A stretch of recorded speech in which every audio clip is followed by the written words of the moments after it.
for your directions. Mr. Speaker, I seek those directions pursuant to your further directions that you have just given. Mr. Speaker, you read Article 152(9) and properly interpreted it. But Mr. Speaker, I'd invite you for a proper and thorough interpretation of 152(9) before the committee tables its report. Insofar as under 152(9), Mr. Speaker, A, it says if the select committee reports that it finds the allegations unsubstantiated, no further proceedings shall be taken. Mr. Speaker, I wish to invite, for the clarity of the House, the interpretation of the word proceedings, so that we would know how we react to the report by the committee. Mr. Speaker, without anticipating your direction, my understanding is that Article 152(9) actually mirrors the process of removal of a judge under Article 67. And the contemplation, therefore, Mr. Speaker, would be that when the committee reports that they have found the allegation substantiated, then we proceed under 152(9)(b). But where they find it unsubstantiated, no further proceedings shall be taken, which means the proceedings contemplated in B, that is affording the Cabinet Secretary to appear before the House and the question of voting, will not be taken. But my understanding, Mr. Speaker, is that that by itself does not prevent the House from discussing or debating the report. What it does is to prevent the House from voting on the report. And therefore, Mr. Speaker, I'd urge you to give us a clearer interpretation of the word proceedings, and one that goes with the purposes of the Constitution, one that is permissive, because the House is entitled to debate the finding of the committee, including any improprieties that the committee might be engaged in. Thank you, Mr. Speaker. Order. Honorable Senior Counsel, your reading of the Constitution, your understanding of the Constitution, and your appreciation of the Constitution is in tandem with Mr. Speaker. Good. Thank you. Under Article 152(7), where you should have started, because I know you very well, you are a clever man, but you are reading selectively.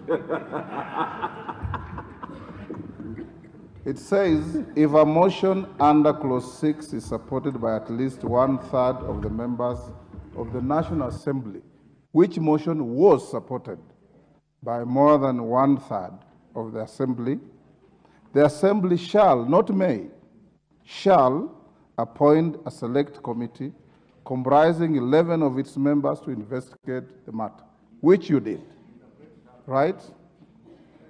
The next level is now the reception of the report, which you have quoted. As it is now, we have not tabled any report. So you are also jumping the gun. Once the tabling of the report is done, then the relevance of your argument comes into play. And then the discretion of the Speaker will be called into place. Right? Thirdly, and for the avoidance of any doubt to all members, including Honorable Raphael Wanjala, standing order number 1 in our standing orders is not available to any member of this House. Whether it's majority or minority leaders, it's only available to the Speaker.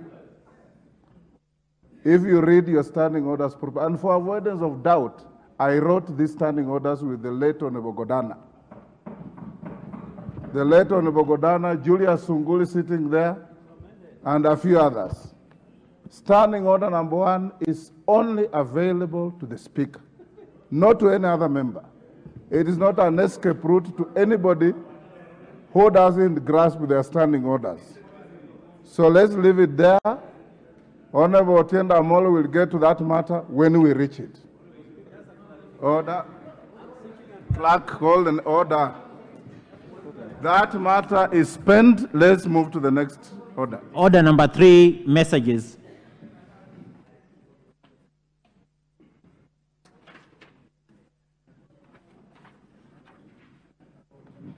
Honorable members, Honorable Machele, take the nearest seat.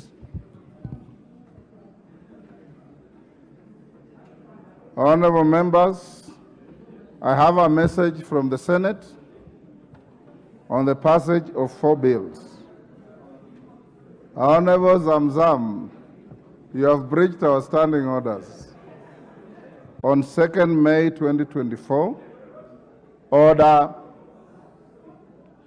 I received 4 messages from the Senate regarding the passage of 2 Senate bills and 2 National Assembly bills. Order. Is that Honorable Member for Malava and Sirisia? Keep your silence. Honorable Member, the first and second messages convey that on Thursday, 25th April 2024, the Senate considered and passed the County Boundaries Bill, Senate Bill number 6 of 2023,